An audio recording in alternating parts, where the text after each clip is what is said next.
Tov, Boker Tov. Ah non, c'est pas comme ça, on commence. Boker Or, Beshem Hashem, Nassé Nassiliach. On est aujourd'hui le Yud Bet du mois de Mar Cheshvan, le 13 du mois de novembre, dimanche. Ça fait un an leur attentat.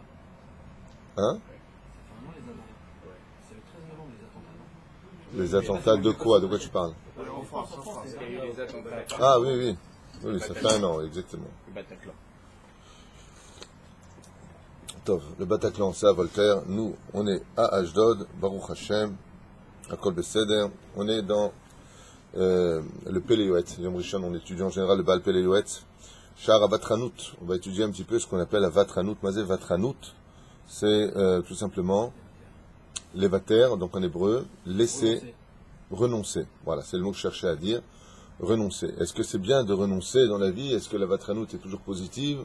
Ou est-ce que la Vatranout est négative? Est-ce qu'il est bon de renoncer ou pas à certaines règles de la vie?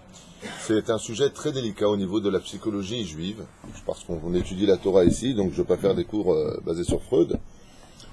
Pour deux raisons. La première, c'est que ça ne m'intéresse pas. La deuxième, c'est que je ne suis pas assez expert. Et par contre, la Torah, elle m'intéresse, et sa psychologie, à Forbad des coups, là-bas, il y a tout dedans.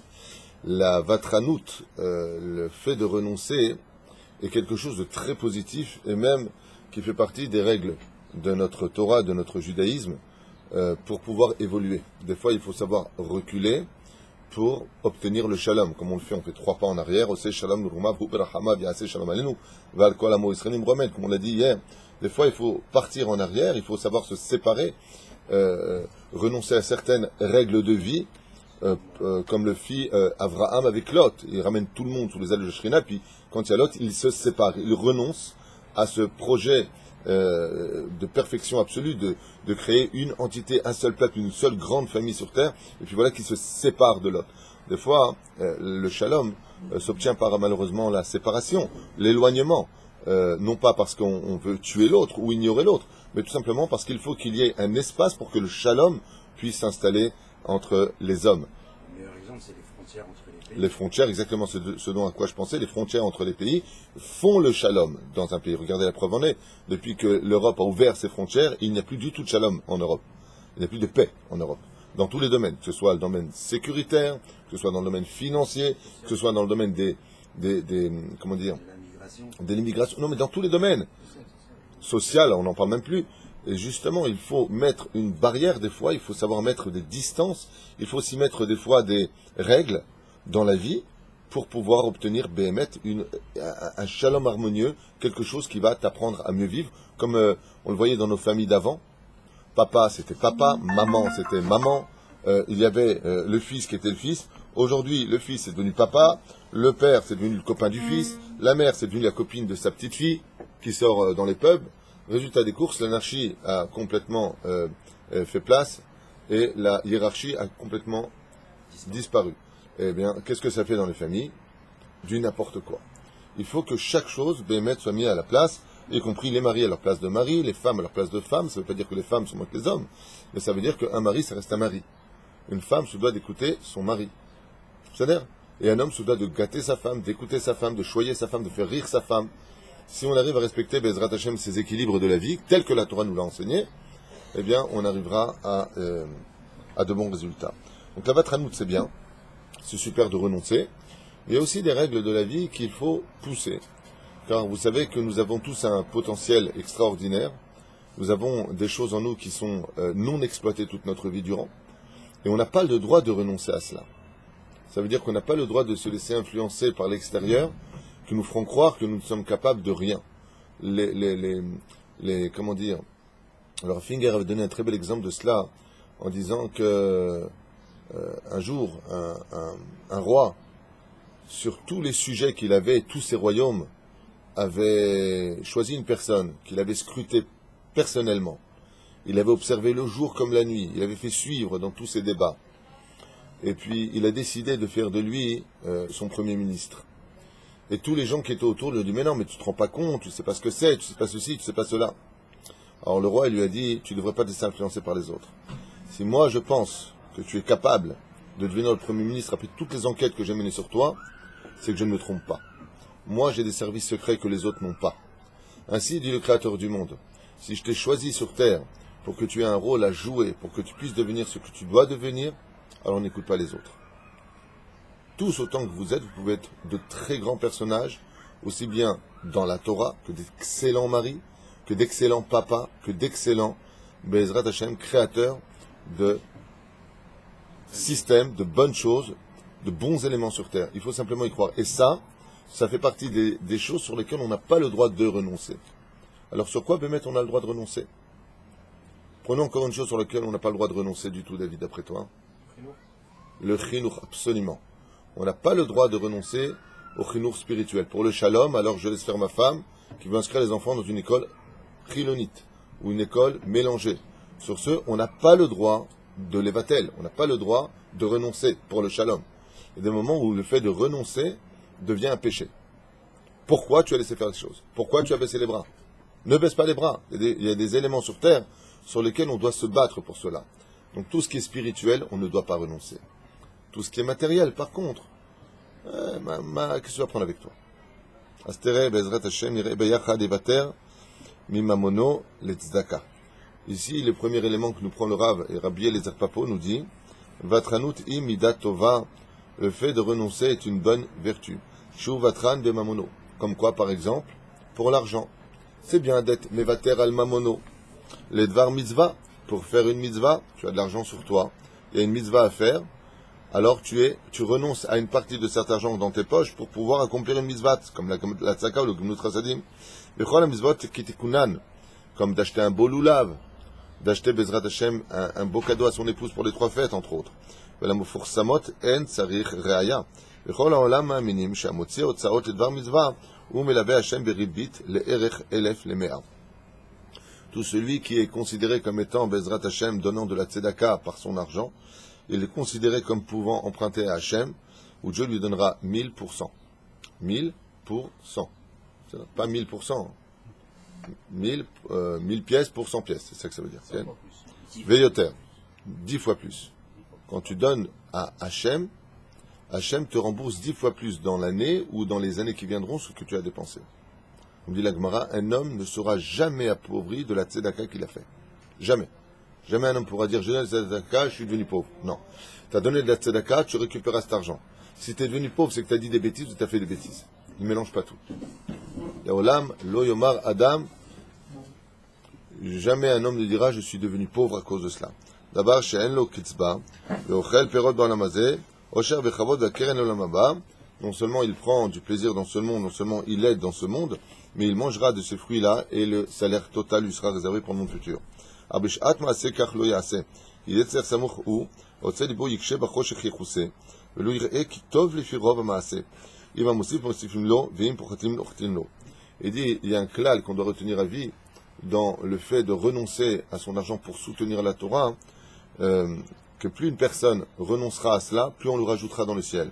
Mosifim lo min hashamaim. Ve'im pochatim lo min hashamaim. Et plus il sera avare dans ce domaine, gardera ce qu'il a, et plus donc dans le ciel, on ne pourra pas lui donner plus, parce qu'il a déjà les mains pleines. Omi peti yimshoch yado milaotzi mamon zulato, כי הוא ציווה ויחשוב לו מצווה, ומרבה לו טובה, והרי זה דומה למאי דאמרי, הנה שבעלים נותנים עבדים בוכים, אין זכיים וכו' וכו'. C'est un sujet qu'on a déjà développé, comme les hommes Nicole, וכל דעתו, דעת קונו וכו' וכו'. טוב, on avance. והן אמת כי גם מידת הוותרנות היא ככל המידות אשר יעשה, חננו השם טבעתו, וזו מתת אלוקים היא. Il dit que le fait d'être quelqu'un qui est capable de renoncer pour le shalom, qui est capable de renoncer pour que tout le monde soit content, il adhère à une des vertus d'Hachem lui-même. Il y a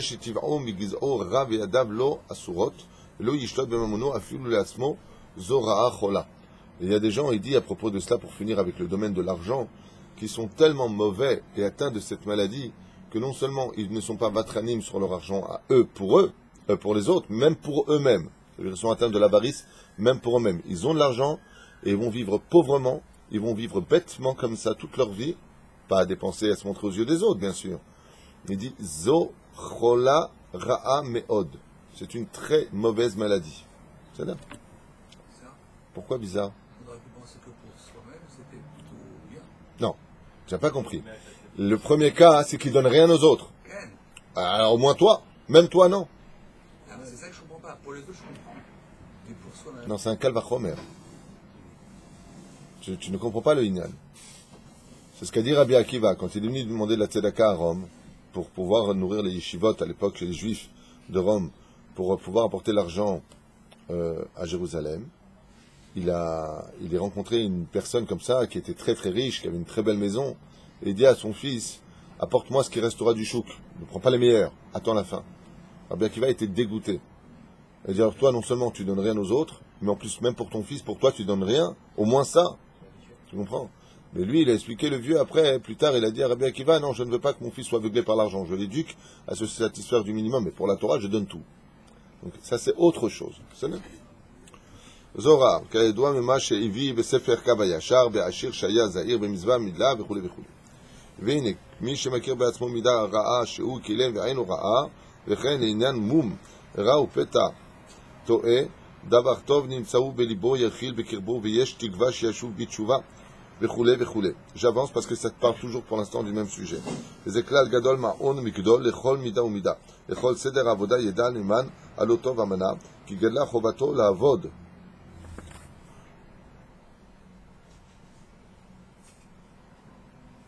Il s'allonge un peu beaucoup pour moi en tout cas sur le sujet que j'ai déjà développé, donc je vais encore passer ce passage-là.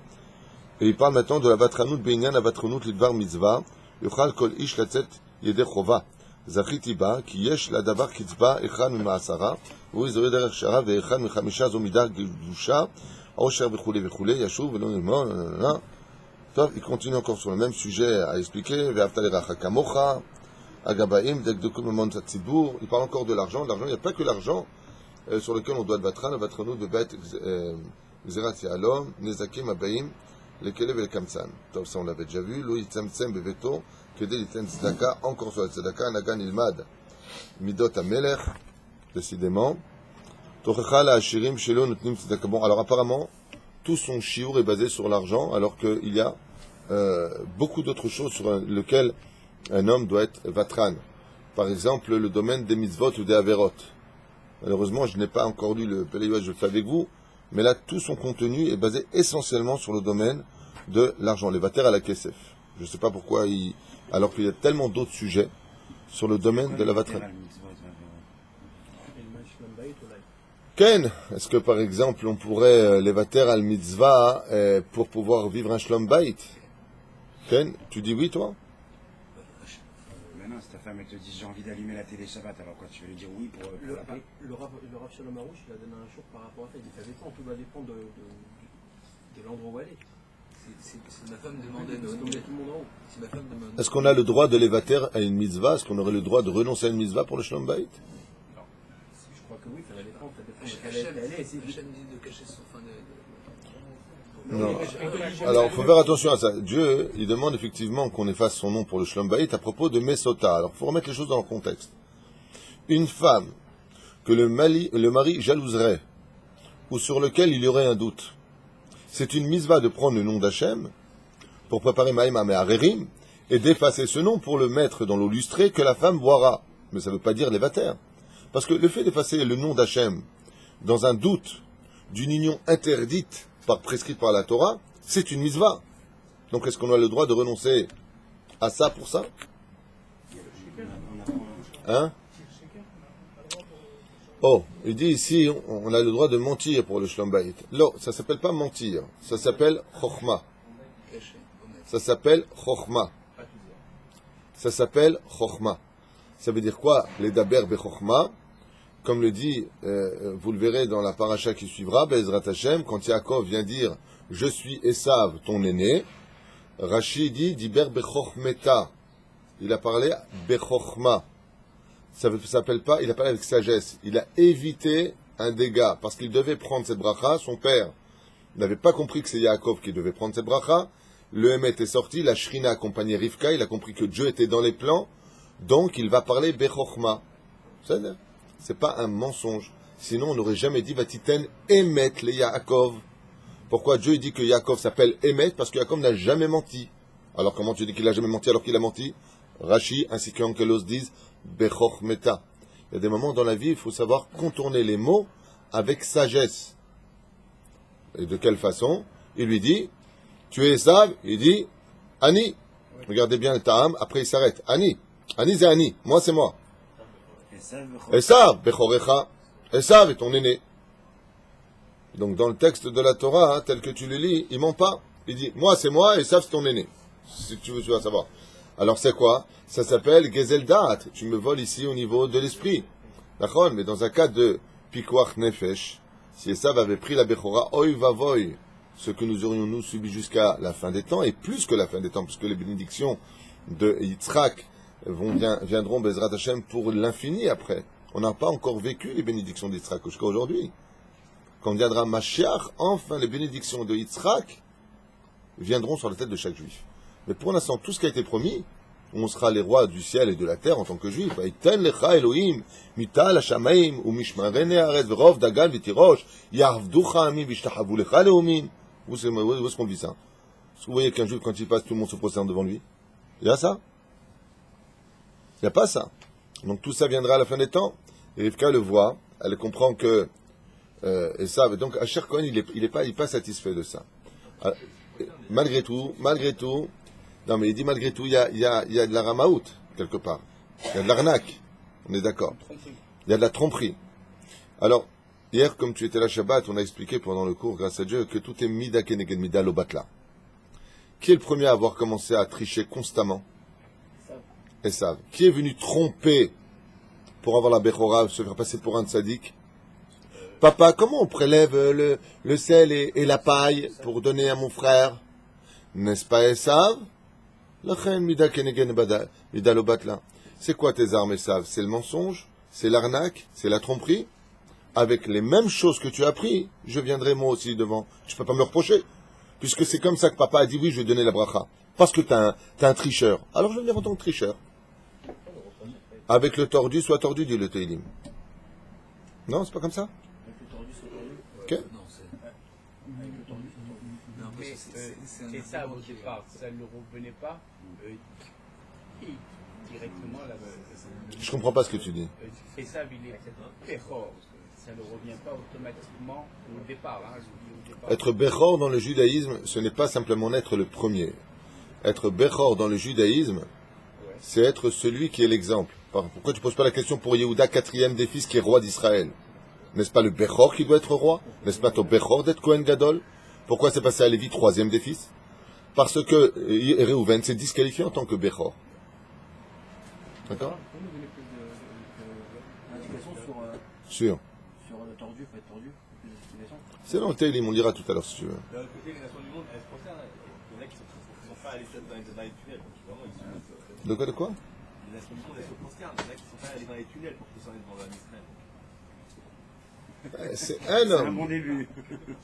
Non, les tunnels que sont jusque sous terre pour être. Attends, je sais pas de quoi tu parles. Ouais, pas des gens de Gaza qui. Ah, des gens de Gaza qui souhaitent. Ils vont sur le Ah, ok. Tov, Enachinami. J'avais pas compris ça comme ça. Quoi qu'il advienne, la Vatranout, elle est bonne sur un certain domaine. Et cette Vatranout a été un des éléments qui permet à l'homme de pouvoir faire comprendre ses prières dans le monde d'en haut. Ça veut dire quoi? Faire monter ses prières dans le monde d'en haut. Entre Rabbi Eliezer, la Gemara nous raconte, et Rabbi Akiva, on voyait que chaque fois que Rabbi Eliezer priait, ça mettait du temps pour être accueilli dans le ciel. Tandis que quand Rabbi Akiva priait, il était immédiatement exaucé. Lama. Kizé ma'avir al midotav, vezelo ma'avir al midotav, comme ça dit la Gemara. Rabbi Akiva était vatran. Rabbi Akiva, quand il disait quelque chose, et que les Chachamim disaient autrement que lui, ayam evater al da'ato. Il renonçait à sa halakha à lui, se pliant à la volonté de la halakha des autres. Tant que, ça c'était Rabbi Akiva. Donc Rabbi Akiva, étant donné qu'il était vatran à l'atzmo, étant donné qu'il renonçait à son propre kavod, dans le ciel, quand Rabbi Akiva venait pour prier, les anges accusateurs fonçaient devant le trône divin et disaient au Créateur du monde, Ribono shel olam, pendant 40 ans il était chiloni, pendant 40 ans il disait des choses négatives sur les rabbanim. Comment tu peux recevoir sa prière? Akadosh Baruch Hu, il disait, je renonce à vos accusations. Comment? Le fait que lui il renonce à... Comme lui, il renonçait à son propre kavod, il renonçait à tout ce qu'il aurait pu exiger en tant qu'ancien en tant que grand maître de la Torah, comme lui, il renonçait sur terre, lui-même, il renonçait à cela. Il y a des parents qui, par exemple, à propos de renoncer, vous savez que, al pi halakha, un enfant se doit de se lever devant son père, tant qu'il passe. Il rentre, il se lève, il re-rentre, il se lève. Ashabba, il est mevater à la kavod. Que le père soit quelqu'un qui renonce, en disant à son fils, pas machat maspik. Ah si le père il est makpid, il ne renonce pas, opam tzichlakum. L'ifnei iver lotiten mirchol. Les parents doivent renoncer pour l'éducation à certaines règles dans cette génération particulière, afin que l'enfant ne se retrouve pas mis en porte-à-faux vis-à-vis des parents. Je renonce. Je renonce à cela, non pas parce que je suis humble ou autre. Par éducation, je renonce parce que ça risquerait, toi, de te mettre dans une situation où tu rendras des comptes vis-à-vis de Hakadosh Baruch Hu. Le Rav lui-même doit renoncer à certaines règles dans sa vie pour pouvoir, Bezrat Hashem, faire grandir la Torah. C'est pour ça qu'hier, j'avais expliqué qu'au-delà de la Emouna et le Bitachon, il y a un dernier degré qui est le plus élevé de tous, celui que va atteindre Avraham, celui que va atteindre Moshe Rabbeinu et Aaron, et celui que va atteindre David Amelech. Il y a 3 personnages qui vont atteindre ce degré-là. 4, vous avez dit. Vous avez dit Abraham, Moshe, Aaron et David.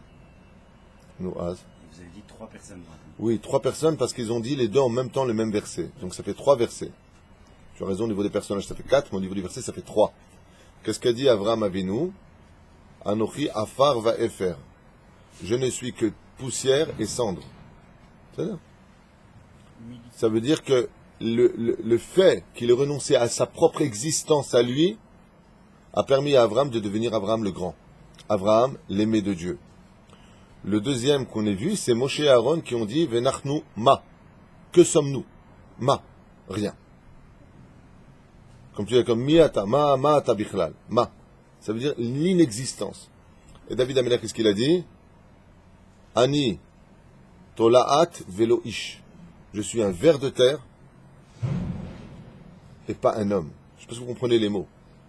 Aujourd'hui, tu parles avec quelqu'un, toi tu es un ver de terre et moi je suis Dieu. Alors que toute la Torah c'est le contraire. Toute la Torah, Miprinat Batel. Miprinat Batel. Mazelid Batel, ça veut dire ne pas exister pour soi, n'exister que pour Hachem. Ne pas avoir ses intérêts personnels. Comme le roi David n'a jamais vu ses intérêts personnels. Quand il s'est fait humilier, il n'a pas vu son kavod à lui. Aya Mevater. Mazé Mevater, il renonçait alors que la Torah et la justice lui donnaient raison. Aya Mevater. C'est de la chassidoute. Oui, mais ça, il faut être un vrai chassid pour ça. Pour être capable d'être Mevater à un tel degré, il faut être un grand chassid. La question d'ailleurs que se doivent se poser une fois de plus les gens, comme j'ai souvent l'habitude de le dire, qui mènent au plus beau et au plus grand. Peut-être la plus belle phrase de ce chiour, si c'est un chiour, je me suis un peu laissé piéger par le PLES, maintenant est-ce qu'il parle d'autre chose, mais page après page, il parle du même sujet sur le mammon. Le mammon, il sait de quoi il parle, mais moi c'est pas ce que je voulais développer avec vous. Mais la grande question qu'on doit tous se poser dans la vie en tant que mari, en tant que père, en tant que même rave de communauté, c'est pour qui on travaille. C'est quand même curieux qu'on enseigne toute la journée que tout vient d'Hachem, et quand ça vient d'Hachem, on n'est pas d'accord. On va peut-être choisir sa philosophie de la vie. Je ne sais pas si vous comprenez ce que je viens de dire. Akol met Hachem. Tout vient d'Hachem. Et quand les choses viennent, alors on existe comme un lion, et on dit je suis plus d'accord. Si tu renonces à ta propre DA pour te remplir de la DA d'Hachem, alors il faut comprendre que la vie, c'est pas une philosophie. Qu'on ne commence pas la prière du monde de la Yetzira, de la formation, tant que tu dis pas Baruch. Non. Baruch Omer Veose. Tout le domaine de la Torah se base sur ces deux mots-là. Tu as dit, tu le fais. À partir du moment où Be'ezrat Hashem, tu as été capable, et sachez que c'est là que se trouvent tous les secrets de la réussite se trouvent là. Les gens qui ne réussissent pas dans leurs affaires personnelles, les gens qui ne réussissent pas dans leur couple, sont des gens qui n'ont pas cessé de promettre et qui n'ont jamais rien fait. Alors quand ils prient Hachem, leur prière n'est jamais écoutée. Parce que Dieu, il va se conduire comme tu te conduis. Tu comprends? Donc quand tu viens et tu dis Kanirbu Torah, que Bezrat Hashem fasse grandir la Torah, il faut peut-être Bezrat Hashem être Miprinat Baruch Omer Veose. Quand tu comprends ce que je veux te dire? La Torah, c'est un monde de Asiya, c'est un monde d'action. C'est pas un monde de philosophie. Mais si Chazve Shalom, on vit notre vie comme un business, qu'on vit notre histoire de couple comme un business, que l'on vit notre histoire de synagogue comme un business, si le but c'est de faire de l'argent en utilisant, même ses enfants, en utilisant toute une situation autour de nous qui n'est que le but de soi-même, alors tout est à refaire. Tout est à refaire. Il faut se battre pour Hachem. C'est pour cela que quand on a une situation qui ne nous convient pas, qui on va voir? Le patron. On va voir Hachem. C'est ce que dit Rabbi Nachman. Il dit par exemple dans un conflit avec ta femme, ça va pas, demande à Hachem d'arranger le problème. Tite palel Hachem, qui change le cœur de ta femme, qui change le cœur de tes enfants, qu'il améliore la situation. Et toi, tu fais ce que tu as à faire, bien sûr, de l'autre côté, ça n'enlève rien l'un dans l'autre. Ah bah, cette question-là, c'est la question que je vous invite tous à vous poser tous les jours de votre vie. Quand vous criez à la maison, est-ce que vous le faites pour l'éducation de vos enfants, ou est-ce que vous le faites pour vous parce que ça vous fatigue personnellement? Posez-vous bien la question. Vegan, c'est possible. Non, donc tu renonces pas, on est dans le Sharabatranout. Animvater à la C'est pas manichéen, on n'est pas des robots. Alors tu t'es pas assez travaillé. D'accord. C'est là qui est à jamais. On voit bien que c'est. J'ai lu de mes propres yeux que les Chachamim disaient que celui qui éduque ses enfants pour lui, c'est une mauvaise éducation automatique. C'est automatique. Tu comprends? Non, nous on est tous des médecins, je veux que tu sois médecin. Je veux que. Dieu, ça fait 6000 ans qu'il veut qu'on soit Shabbat, Shomer Shabbat, et c'est pas encore le cas de tout le monde. Ma Perouchadava. On doit Chaner Tanar al Pidarko, non? On doit éduquer l'enfant pour ce qu'il est lui-même, pour développer son potentiel que Dieu attend de lui. Mais la reine du Siata d'Ishmaya, le fait de renoncer à sa personne permettra d'éduquer mieux l'autre. Je me travaille parce que tu cries, un enfant ça crie, je ne te rappelle pas, mais tu n'étais pas petit, toi? Tu n'as pas crié? Tu criais beaucoup. Alors quoi, il faut reprendre, d'accord? Il faut reprendre pour lui. Ça veut dire que s'il n'est pas bon pour son éducation de crier, alors il faut lui dire d'arrêter de crier. Pour lui. Pas parce que tu me saoules, tu ça revient à toi. Ah, bien entendu, tout le monde te dira, mais attends, t'es gentil, quand tu rentres du travail, t'as mal à la tête, t'entends le petit qui crie, ça va, qui se couche, celui-là. Mais c'est la réponse, t'as pas assez travaillé tes midotes. Parce que ça aussi, ça vient d'Hachem. Ça aussi, ça vient que quand tu rentres, il crie. Ça aussi, ça vient d'Hachem. Mais on est dans la génération du supermarché aujourd'hui. On fait le supermarché des mitzvot, ce qu'on veut pas, on laisse dans les rayons. On fait le supermarché des midotes, ça je veux bien, ça je veux pas. On est dans le rayon des supermarchés aujourd'hui. Ça dépend. Ça dépend. Est-ce que je peux laisser une mitzvah lotassée pour mitzvah tassée? Est-ce que je peux laisser tout ça, c'est des diyunim? Aval, quand il s'agit de shlom bayit, par exemple, pour les mitzvot, il faut aller voir un chacham. Ça veut dire que ta femme ne veut pas que tu ailles à la synagogue le vendredi soir vu que tu restes avec elle. Est-ce que je suis mévater ou l'homme mévater? C'est là. Est-ce que j'ai le droit d'annuler la mitzvah des tefilines parce que la femme veut qu'on prenne le petit déjeuner ensemble le matin, écoute, toi, ton côté religieux, c'est bien gentil, ou alors je vais à la plage, tu viens à la plage. Tu seras très bien Shomer Shabbat à la plage, je veux que tu viennes avec moi. Est-ce que je vais à la plage? Prenons un des cas les plus fréquents dans les couples, qui est une situation très compliquée. La femme a fait tchouva, l'homme n'a pas fait tchouva. Ou l'homme a fait tchouva, la femme n'a pas fait tchouva. Ils ne sont pas au même niveau du tout. En général, les conflits, quand est-ce qu'ils interviennent? Pour les sorties. On va au mariage d'un tel, les mariages c'est devenu presque des boîtes de nuit aujourd'hui, sans faire de kitrougue, ce que je dis c'est pas méchant. J'explique des choses que vos yeux peuvent aller voir. J'invente pas. Va voir et tu verras. Mais la reine, est-ce que pour le Shalom Bayit, je vais au mariage là-bas, mélanger? Non. Réponse, non. Absolument pas. Mais Vadaï Shelo. Celui qui le fait, c'est un Hamor. Vadaï Shelo. Est-ce que je vais à la plage avec ma femme? Vadaï Shelo. Pour donner un exemple concret. Si je sais que dans ce verre, je ne le sais pas. Quelqu'un me dit, fais gaffe, bois pas de ce verre, à ce qui paraît, il y a du poison dedans. Ouais. Ta femme, elle vient, elle te dit, ah non, mais tu bois, tu plaisantes ou quoi? C'est hors de question, sinon toi et moi, ça le fait plus. Qui boit? Cohen, tu bois, toi? Madame Harrison. Yitzhak Cohen, qui a le sroud d'étudier à Oel Moshe Baruch Hashem, tu bois, toi? Monsieur Cohen Hacher, tu bois, toi? Pitous? Qui boirait, non, sincèrement, pour son Shlom Bayit, tu bois, toi? Harrison, il l'a fait. Inachinami, ça lui a coûté beaucoup. Oui. On paye Tu bois, toi? aujourd'hui. Tu le renverses sur la tête. Alors, qu'est-ce qui se passe? C'est toute la... Il lui dit à sa femme, goûte d'abord. Mais sa femme, elle lui dit, Bekef. Non, non, c'est ça qu'il faut comprendre. Si pour toi, l'interdit, tu le vis, au même degré que tu as vraiment un doute qu'il y a un poison dedans, personne ne mangera de ce plat ou de cette assiette ou de ce verre. Vous êtes bien d'accord? Toi, Dieu seul sait combien tu aimes ta femme, grâce à Dieu, Adam. Tu bois d'un verre ou t'as... Je veux que tu bois, sinon c'est une question de Shlom entre toi et moi, et on te dit, fais gaffe, il y a du poison dedans. Tu bois ou pas? Bevadaï que non. Alors comment un homme, il va à la plage avec sa femme pour le Shlom Bayit? Là-bas, c'est marqué, En lo chelek lo lamaba. Il n'y a pas de doute, c'est Dieu qui le dit. Brachot samech alef amud alef. Comment tu peux aimer le truc mélangé? Il y a des choses ou non? Un sourd les vatères. Là, ça, c'est interdit pour tout le monde. Maintenant, une femme qui porte le kitsouille et qui, pour un mariage, peut porter la perruque pour aller. Est-ce que c'est. Donc là, on voit bien que dans notre même peuple, il y en a qui autorisent. Une femme, dans le cas que tu viens de dire, une femme se doit d'écouter son mari. Elle ne doit plaire que à son mari. Et si elle met la perruque pour être jolie, pour plaire aux autres, alors il faut qu'elle se révise au niveau de son miroir. Elle est mécoudéchette à un homme.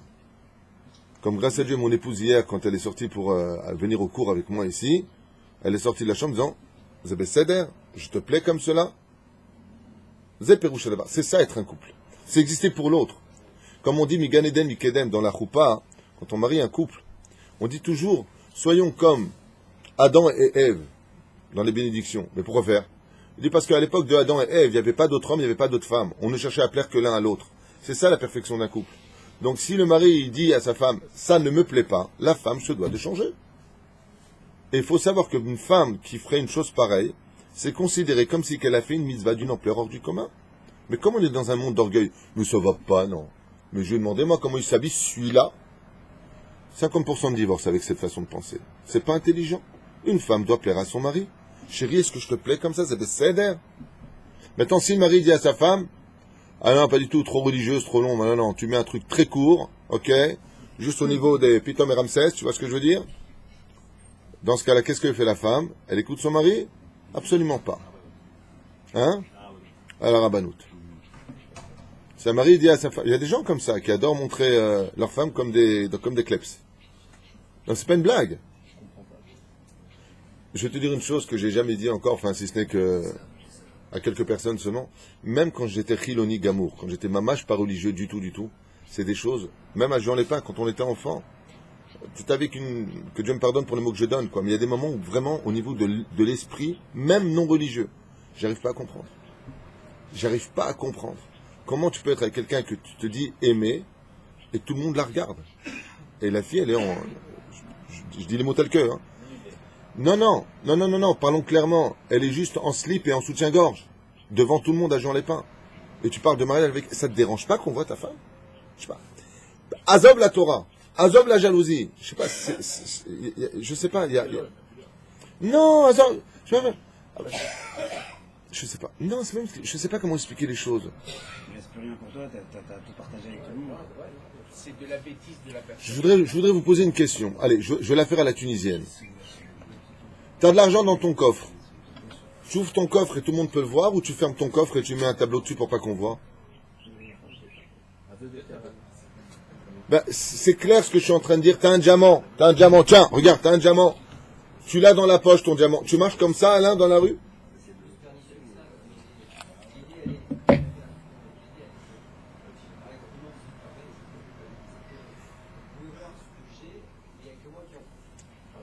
Et tu crois que tu m'as fait un chidouche dans ce que tu viens de dire?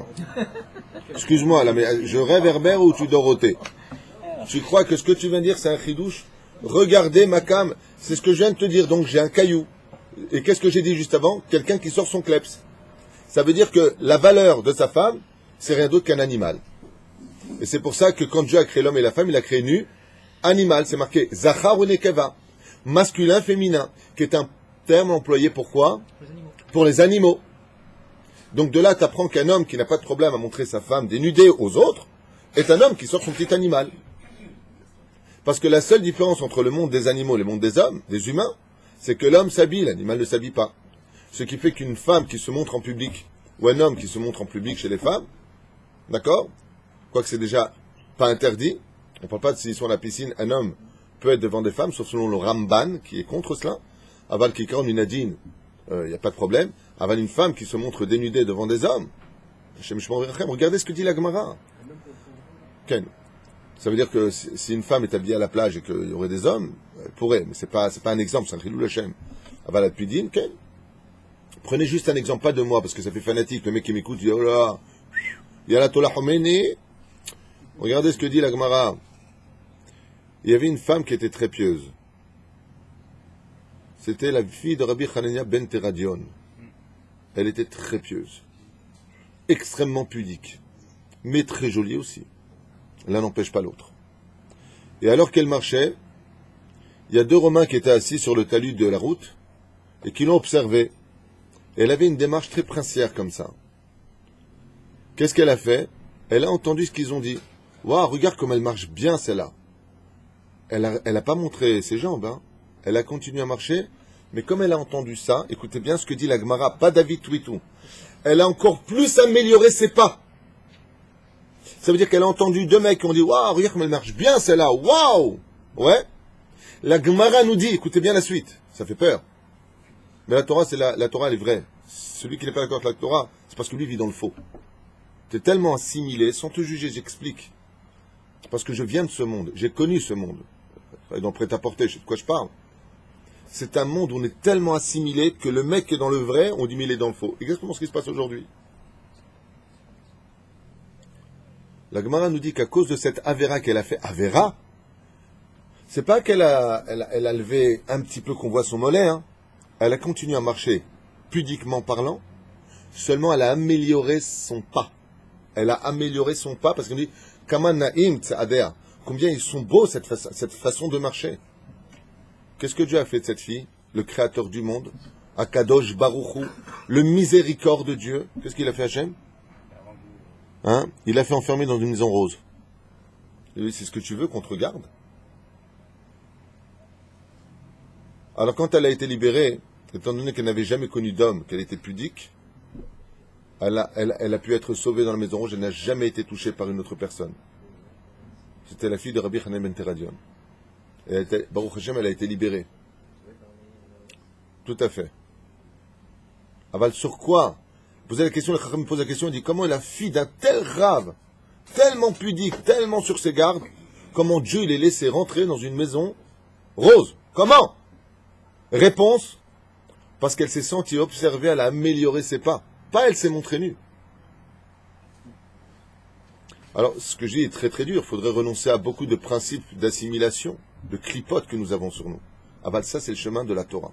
La femme se doit d'être pudique, elle se doit d'être rangée, elle se doit être un homme pareil, Bezrat Hashem, et de renoncer à certaines choses. Comme par exemple, comme je le dis souvent pour les mariages, une des choses qui est à retenir, vous savez qu'aujourd'hui, le sujet essentiel dans lequel nous vivons, c'est le problème de mariage et de parnassa.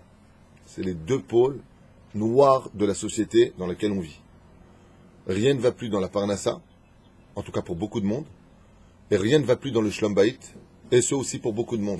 Donc c'est pour ça que je reviens souvent dans mes cours à ces deux points-là, parce qu'il faut qu'on les soigne, il faut qu'on les arrange, il faut qu'on trouve une solution ensemble. La Torah donne des solutions. La dernière fois que j'ai marié un couple, et d'autres couples d'ailleurs, ceci étant, d'ailleurs j'avais dit ça aussi à ton mariage, Yitzhak, à qui on te dit un grand Mazel Tov une fois de plus, à toi et Sarah Dvorah, si je ne m'abuse. La Gemara dans Masechet Yebamot, à la page Samerbet, Amoudbet nous dit qu'un homme qui se marie, je ne sais pas si tu te rappelles de ce que j'avais dit, un homme qui se marie, on lui pardonne toutes les fautes du passé. Et malgré tout, quand on a un certain âge et qu'on se marie, ou qu'on vient même à l'âge de 20 ans se marier, on vient avec une éducation des parents, vous avez remarqué ça?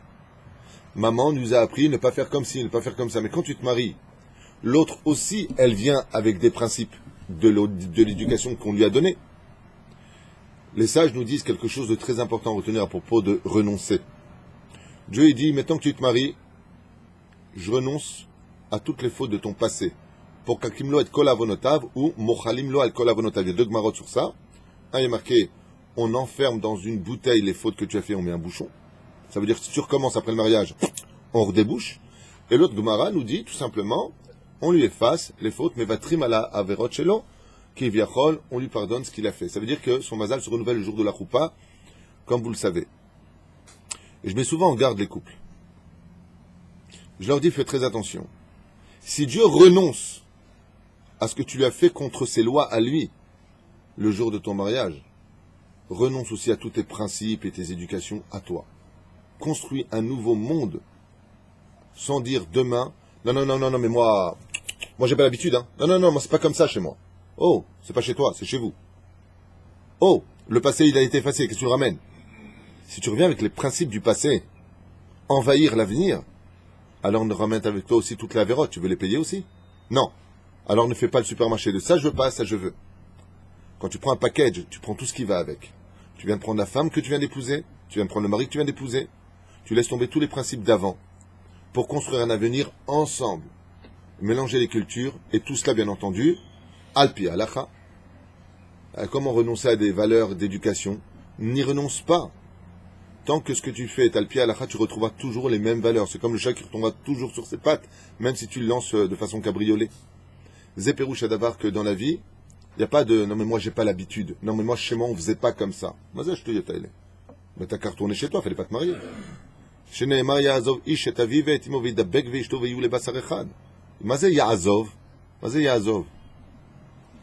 Il quittera son père et sa mère. Est-ce qu'on quitte son père et sa mère quand on se marie? On va on va les voir de temps en temps. Il quittera, c'est un remède aussi à tous ces principes qui pourraient étouffer la vie de ton épouse et de tes enfants, que tu ne dois pas amener avec eux dans l'avenir. Ça ne veut pas dire les principes de morale. Quand ton père t'a dit on ne répond pas à papa, c'est pas lui qui le dit, c'est la Torah qui le demande. Confondez pas tout. Ça reste alpi, Torah. Mais la reine, sur ça aussi, un homme se doit de renoncer. Le point principal avec lequel je vous laisserai pour aujourd'hui, le fait de renoncer, c'est pour le shalom. Il arrive très souvent que dans les disputes, on s'en tienne souvent au principe de qui a raison. C'est comme ça. C'est la vie sociale qui nous l'exige. Qui a raison? J'ai pas à lui demander pardon. Je n'ai pas à faire le premier pas. Ou alors le père dit, ce n'est pas au père de demander pardon à son fils. Alors qu'il y a un conflit entre les deux. Domaine professionnel, familial, social ou même financier. C'est le premier qui renoncera qui donnera toujours l'exemple à l'autre. On est toujours gagnant quand on renonce. J'ai connu une histoire qui m'a un tant soit peu perturbé. De la grandeur d'une personne, une femme qui m'a raconté qu'elle avait eu beaucoup de tracas avec un mari, qu'il avait vraiment un mari qui avait été violent avec elle, qu'il avait donc frappé, qu'il avait enfermé, qu'il avait un sale type. On appelle ça en français un sale type. Ou un pervers narcissique, je ne sais pas comment on peut appeler ça, peu importe. Et cette fille-là, alors que elle était plutôt, de ce qu'on m'a expliqué et raconté avec témoignage, une fille plutôt soumise, plutôt humble, plutôt très gentille. Et elle voyait qu'elle n'arrivait pas à se remarier, qu'au niveau du mazal, ça bloquait un tant soit peu. Ça bloquait. Écoutez bien ce que m'a raconté cette femme, qui, Baruch Hashem, aujourd'hui s'est mariée, a des enfants, grâce à Dieu, elle vit bien, elle est heureuse. Alors je lui avais posé la question, quelle prière vous avez faite 40 jours le Perek Shira? Elle m'a dit non. J'ai pris un jour le téléphone et j'ai rappelé mon ex-mari. Et je lui ai demandé Mechila. Et je lui ai dit, mais je comprends pas. Si cet homme-là vous a fait tellement de mal, pourquoi vous l'appelez, vous demandez Mechila? Elle a dit, je sais pas. Je me suis dit, peut-être que dans le ciel, il y a quelque chose qui bloque. Qui bloque? Ça bloque. Il y a pas grand-chose, il y a juste peut-être un grain de sable qui est dans le rouage et ça bloque. Alors je l'ai appelé et je lui ai demandé pardon. J'ai été au-delà de toute logique, puisque c'est à lui de m'appeler de me demander pardon. Dans les mois qui ont suivi, je me suis marié. Dans les mois qui ont suivi, j'ai trouvé un super travail. Dans les mois qui ont suivi, tout s'est débloqué. Alors je lui ai dit, peut-être que tu lui avais fait du mal. Et cette femme me répond, pas du tout. Je sais que dans le ciel, j'ai fait quelque chose qui a dû déchirer. Parce que j'ai vraiment dû annuler tout ce que j'avais en moi, dans mes tripes, pour être capable de lui demander pardon après tout le mal qu'il m'ait fait. Ça s'appelle l'ifnim mishurat adin. Dans le judaïsme, ça s'appelle aller au-delà des frontières de ce que la Torah te demande. Donc elle a eu exactement tout ce qu'elle a demandé. Comme ça m'a raconté cette femme. Regardez ce que peut apporter le fait de renoncer à certaines règles, certaines choses dans la vie. Exactement. Si Abraham, Yitzhak et Yaakov ont été des gens si grandioses, regardez Yaakov, combien il a renoncé. Il lui a changé 1000 fois ses contrats. Mais au bout de la deuxième fois déjà, tu lui mets un coup de boule? Pas du tout. Animevater, c'est ce que tu veux? Animevater. On a l'impression que trop bon, trop CON, c'est ce qu'on a l'habitude d'entendre. Sauf qui s'en sort? Yaakov devient Israël. Et sa génération, ainsi que toute sa descendance vit. Regardez Rachel, on a fait ça Iloula hier. Rachel, c'est le jour de son mariage, et elle renonce à la justice et à son mariage. Elle renonce. Il place sa sœur devant elle, selon la volonté de son père, lui donne des simanim. Non seulement elle est enterrée, Baruch Hashem, à un lieu où elle libéra plus tard la Géoula pour les enfants d'Israël, la Babylonie et la fin des temps. Rachel mevakal banéa, mais Rachel deviendra Akarat Bait. Akarat Bait, ça veut dire le principe même de la maison d'Israël. Qu'est-ce qui lui a donné à Rachel la force extraordinaire d'être la principale femme de Yaakov? Elle a été capable de renoncer. Mais la reine, il n'y a pas plus grand que le shalom. Et heureux celui qui renonce à la guerre pour un vrai shalom, à la condition, bien entendu, il n'en meurt pas lui-même. Je m'adresse à l'État d'Israël, qui, bien entendu, ne doit pas renoncer à ses terres, pour encore pire mourir, ou plus vite mourir, sous un prétexte shalom. Des fois, le shalom, c'est aussi de savoir sortir en guerre. Mais pour cela, il faut avoir Da'at Torah, il faut aller voir des grands Torah. Vous avez le Rav Kanievski, que Dieu lui donne une bonne santé, le Rav Steinman, et bien d'autres, Baruch Hashem, parmi notre peuple, le Rav David Abuhatzera, que Dieu le bénisse, et lui accorde une grande santé. Shanashim et Batrim alatzmam les Ma'anam Israël, des gens qui renoncent sur leur propre existence pour l'existence du peuple juif, qui se donnent corps et âme pour le peuple d'Israël. Plus tu renonces à toi, plus Dieu fait briller ton âme. Kol Tov.